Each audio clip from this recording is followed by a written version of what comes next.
Hello everyone, welcome to the third part of the most common phrasal verbs in English.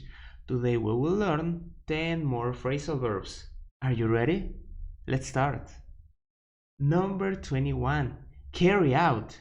It means to do something that somebody instructs you to do.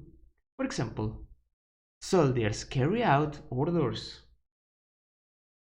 22. Freak out. To get scared or very surprised.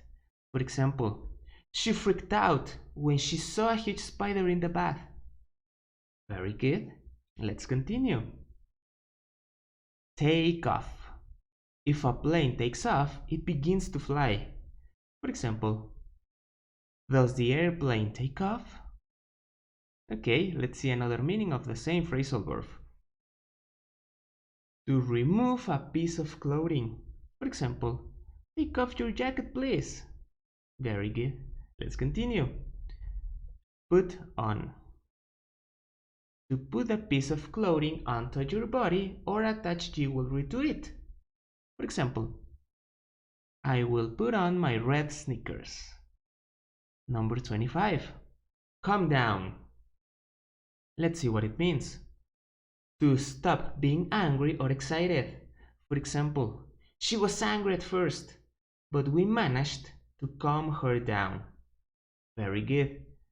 Let's continue. Pack away. To eat a lot of food. He packed away yesterday. Now he has headache. Oh, come on. Okay, let's see another meaning. It is a synonym of put away, to put something in the place it is usually kept. For example, come on children, it's time to pack away your toys. Excellent, let's continue. Cheer up. To feel better or happier. For example, she was sick, so I sent her some flowers to cheer her up. Very good. Chicken out. Let's see what it means. To be too scared to do something.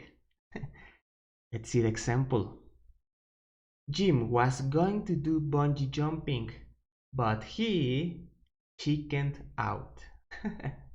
Okay, let's continue. Call on. It means to ask. The teacher called on me and I didn't know the answer. Oh, come on. And the last one, breeze through. It means to do something very easily or confidently. For example, I will breeze through my English certification. Excellent, guys. Well done. And that's all for today. Thank you very much. If you want me to continue talking about the most common phrasal verbs in English, please leave a like and a comment in this video. And subscribe to Speaking-lish podcast to more content. Thank you very much for watching and see you next time.